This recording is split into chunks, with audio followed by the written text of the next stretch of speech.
बहुत समय पहले की बात है। किसी नगर में एक बेहद प्रभावशाली महंत रहते थे। उनके पास शिक्षा लेने हेतु कई शिष्य आते थे। एक दिन एक शिष्य ने महंत से सवाल किया, स्वामी जी, आपके गुरु कौन हैं? आपने किस गुरु से शिक्षा प्राप्त की है? महंत शिष्य का सवाल सुन मुस्कुराए और बोले, मेरे हजारों गुरु हैं। यदि मैं उनके नाम बताने बैठ जाऊं तो शायद महीने लग जाएं। लेकिन फिर भी मैं तुम्हें अपने 3 गुरुओं के बारे में बताता हूं। ध्यान से सुनना। मेरा पहला गुरु था एक चोर। एक बार मैं रास्ता भटक गया था। जब दूर किसी गांव में पहुंचा तो बहुत देर हो गई थी, रात हो गई थी। सब दुकानें, घर बंद हो चुके थे। मुझे समझ नहीं आ रहा था कि मैं रात कहां बिताऊं। मैं उस गांव में बिल्कुल नया था। तभी मुझे एक व्यक्ति दिखा जो एक दीवार के किनारे पर सेंध लगाकर बैठा था। मैं उसके पास गया और मैंने उससे पूछा, भाई, क्या मुझे यहाँ कोई ठहरने का स्थान मिल सकता है? वह चोर बोला, आधी रात हो गई है, इस समय कहीं भी आसरा मिलना मुश्किल है, लेकिन अगर आप चाहें तो मेरे साथ चल सकते हैं।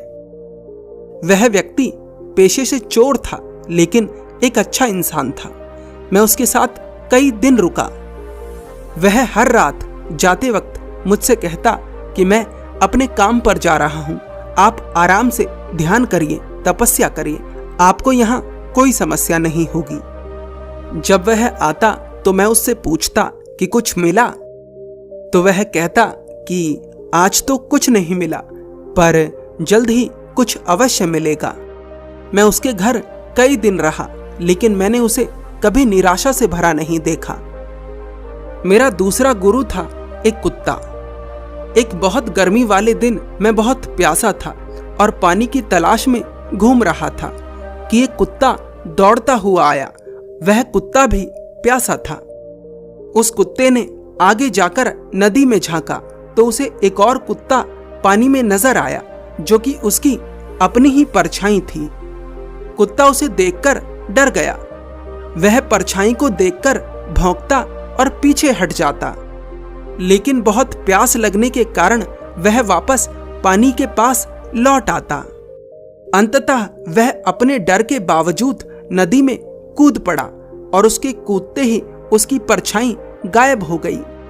उस कुत्ते के इस साहस को देखकर मुझे एक बहुत बड़ी सीख मिली।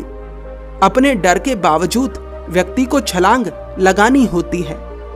सफलता उसे ही मिलती है जो व्यक्ति डर का साहस के साथ सामना करता है। और मेरा तीसरा गुरु था एक छोटा बच्चा।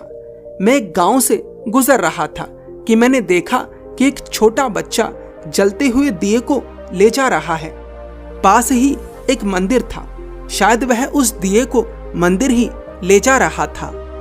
मैंने मजाक में उससे पूछा, क्या तुमने इस दिए को जलाया है? उस बच्चे ने उत्तर दिया, हाँ, मैंने ही इसे जलाया है। तो मैंने उससे कहा कि एक क्षण था जब यह दिया जला हुआ नहीं था और अब यह जला हुआ है। क्या तुम मुझे इस अग्नि का स्रोत दिखा सकते हो जहां से ये आई है? वह बच्चा हंसा और दिए को फूंक मारकर बुझाते हुए बोला, अब आपने ज्योति को कहीं जाते हुए देखा? कहां गई वह? आप ही मुझे बताइए।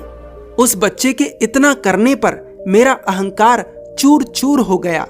मेरा सारा ज्ञान धरा रह गया और उस क्षण मुझे अपनी ही मूढ़ता का एहसास हुआ। शिष्य होने का अर्थ है पूरे अस्तित्व के लिए खुला होना, हर ओर हर दिशा से सीखने की क्षमता रखना। ये जीवन हर दिन हमें किसी न किसी रूप में एक नए गुरु से मिलाता है। बस हमें सीखने की क्षमता रखनी है।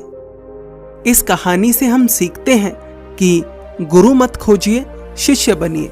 अगर शिष्य बन गए तो गुरु अपने आप आपके पास आएंगे।